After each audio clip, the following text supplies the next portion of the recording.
All praises to Yahweh, Ba'ashem Yahweh Shai, Ba'ashem Rakak Radash. Double honors to the apostles and the elders of Great Millstone, and Shalom to the elect to the nation of Israel.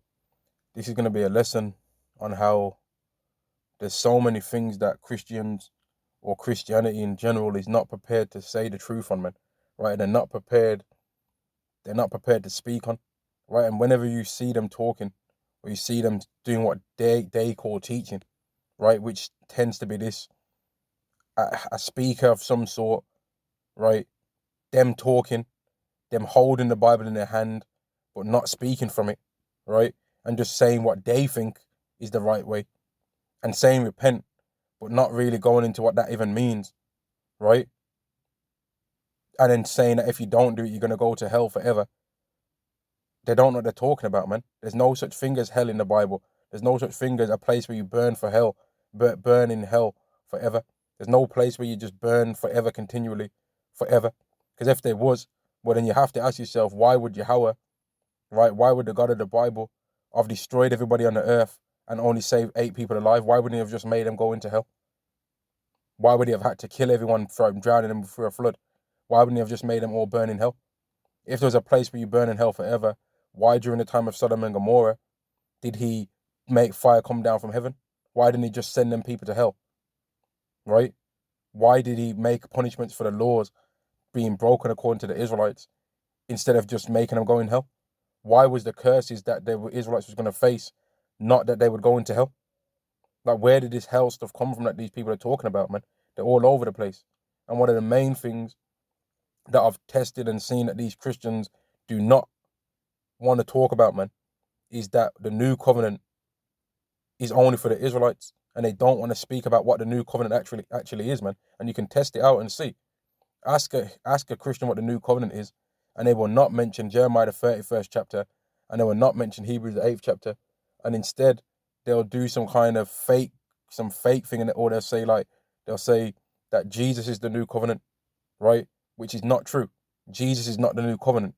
Jesus, as they call it, right? Which I don't like saying that word. I'm gonna say his real name, and Yahweh Shai is who's gonna bring in a new covenant, but he's not the new covenant. He's the mediator of the new covenant.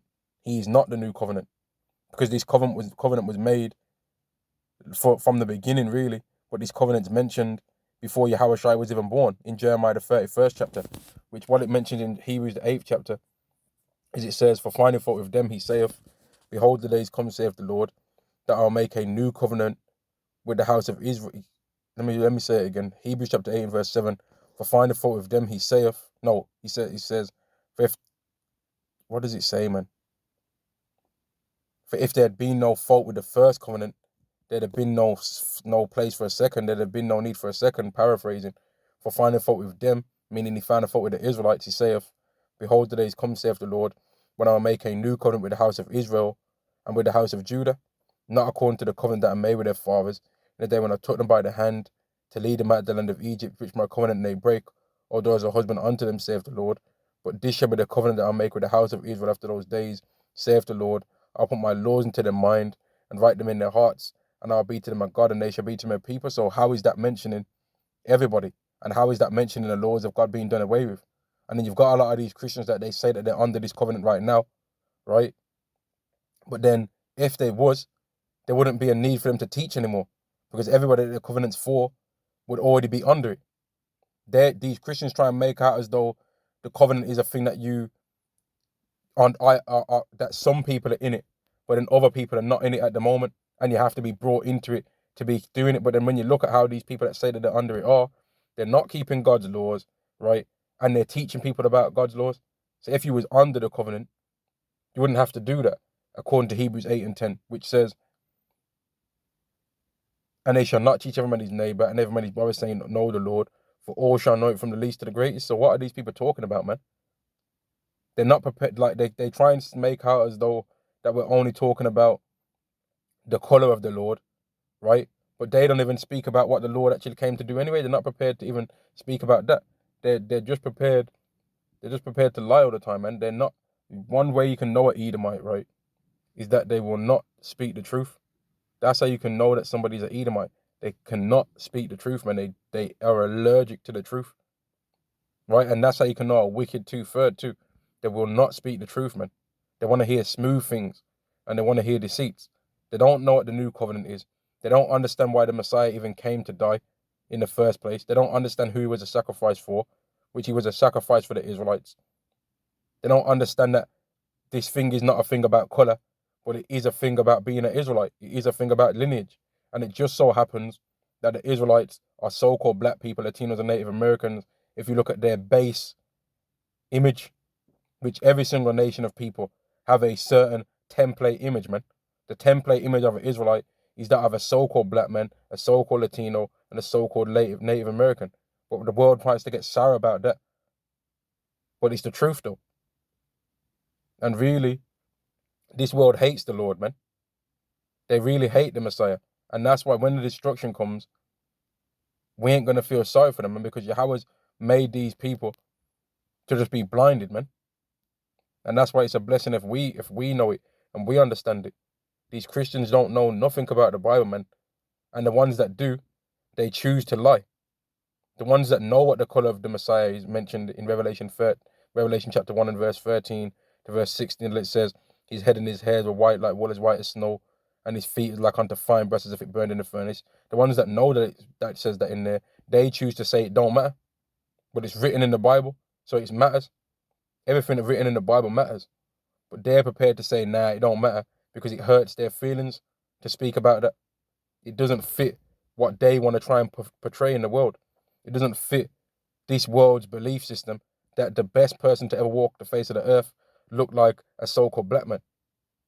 It doesn't fit the agenda of what this world has got to say, because then white supremacy and all of these things cannot be pushed, because they would not be supreme. They wouldn't be supreme, man. And that's why we're disgusted with this world, really, man. We don't like these people, man, because they're not prepared to tell the truth, and they're just about lies all the time. They can't tell the truth. They're allergic to it, man. You ask them what the new covenant is, crickets. You ask them what the color of the Messiah is, crickets. You ask them who the Messiah came to die for, crickets. You ask them what sin is according to the Bible, crickets. They try and mention John 3 and 16. Then you mention who it was actually speaking to in that point, crickets, right? You speak to them about, you ask them if God hates. They'll say, no, he don't. Then you mention Romans 9 and 13. And what do you hear? Yep, you guessed it. Crickets. They're not about the Bible, man. And everyone's starting to know that, man. The Christian thing is just a money grab. It's just a money grab, man. They're still just holding on to the Bible and trying to fake teach it because it's a money grab. They still want to have power over people to try and give their opinion, right? And they want to be able to have access to people's finances, man. And anyone that's still in that Christian church, any Israelite that's still in that Christian church is lost, man. Because you know they ain't teaching nothing really. You know that there's questions that you have for them that you want to ask them, but you're scared to ask them. Because you're scared. You know a lot of you Christians out there are watching Hebrew Israelites videos, right?